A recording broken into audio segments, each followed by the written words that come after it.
For the next 31 days on the FCPA Compliance Report, we're going to be bringing you a daily tip, strategy, or idea that you can use to improve your program.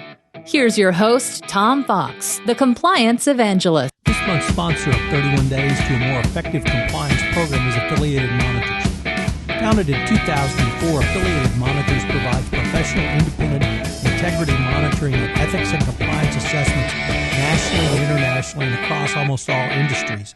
With its knowledge of effective ethics and compliance programs and cultures, Affiliated Monitors is respected for its work as the corporate monitor on matters ranging from multinational corporations to small and medium-sized companies and even individuals. Having served in over 750 monitorships, no one has more experience as an independent monitor than the team at Affiliated Monitors. For more information on how an independent monitor can help improve your company's ethics and compliance program, visit this month's sponsor, Affiliated Monitors, at www.affiliatedmonitors.com. Internal controls for gifts, travel, and entertainment.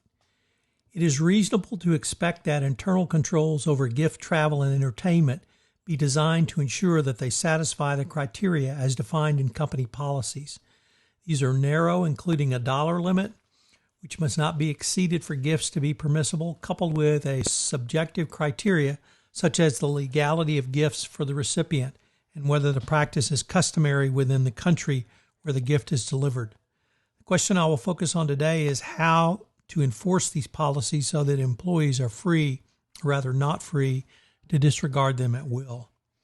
The DOJ, in several recent enforcement actions in the 2020 FCPA Resource Guide, second edition, has emphasized the importance of a risk assessment and effective controls and building a program tailored to those risks. Many companies effectively minimize the risk of inappropriate gifts through stringent pre-approval requirements because a sufficient, robust, and enforced pre-approval policy can reduce the number of gifts simply because of the headache of getting the pre-approval. This has the added benefit of ensuring enforcement of internal controls largely because of the reduced volume of gifts being included in expense reports.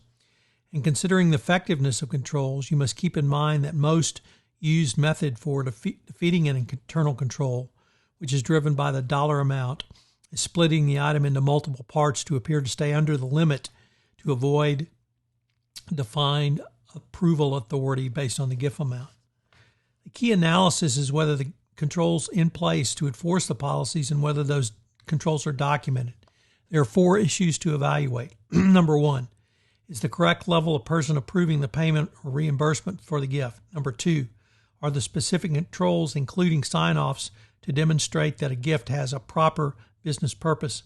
Number three, are the controls regarding gifts sufficiently preventative rather than relying on detect controls? And number four, if the controls are not followed, is that failure detected by other controls or compliance protocols? While many compliance practitioners believe that employee expense reports are sufficient internal control regarding gifts, there are other ways which a gift can be presented, so there needs to be other controls. Once your company policy on gifts has been finalized, the internal controls over expense reports should fall into three basic areas: the expense report format, including the information it requires, controls over submitting employees and the preparation of the expense report, and controls to ensure the approvers do review the process properly. Consider the format of an expense report, which can be a prevent control. First of all, it is important to have pre-printed representations and certifications within the form because this can lead to a stop and think type of control, meaning the person submitting the expense report must at least consider the information being submitted. The form can be signed without reading the pre-printed representations, but if the employees and reviewers have been trained on how to review the expense report, it can be difficult to say later that the submitting employee did not understand what they were signing. Next, consider the preparer's and approver's representations. The preparer's representations include ensuring that all items representing a proper business purpose comply with the company's code of conduct, comply with local law, and custom and applicable company policies. The approver's representations ensure that all supporting documentation has been examined and that the documentation complies with the applicable company policy, including the submission of original receipts.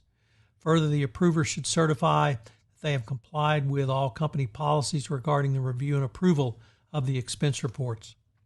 Some companies have two basic types of expense reports. One pertains to U.S. locations and does not involve any expenses incurred outside the United States. The second is for items involving locations or persons outside the U.S. The international reporting form might have more stringent requirements and should provide for more detailed disclosures. It could require reporting in a separate section of the expense report of all items that involve government officials so that the items are not buried elsewhere within the expense report. As an added measure, the expense report should include a column where other expenses are reported, which requires the submitter to check government official, yes, no. This type of format should require disclosure of the information regarding each government official. The next approach to such enhanced controls will require a senior official from the business unit to approve any reimbursement that meets certain criteria, for example, certain geographical areas or countries. Finally, such an enhanced representation could also be separate sections for each item requiring a description of the business purpose of the meals, entertainment, names, and business affiliations of all attendees, description of gifts and their business purpose, etc. A typical expense report requires this information to be on the receipt. However, moving beyond that, simply requiring receipts and requiring such a detailed to be incorporated directly into the expense reimbursement forms highlights the presence or absence of proper documentation more readily. It is incumbent to ensure the reviewers sign off on each item which has been documented and require that the pre-approvals were obtained.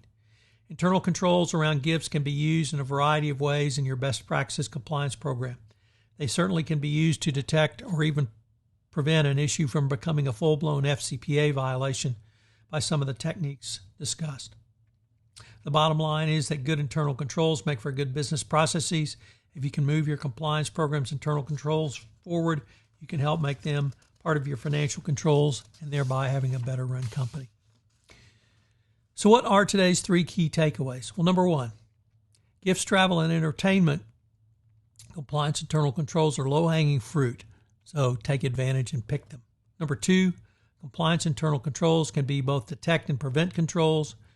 And number three, good compliance internal controls are indeed good for business. Once again, thanks to our sponsor, Affiliated Monitors, for sponsoring this month's series.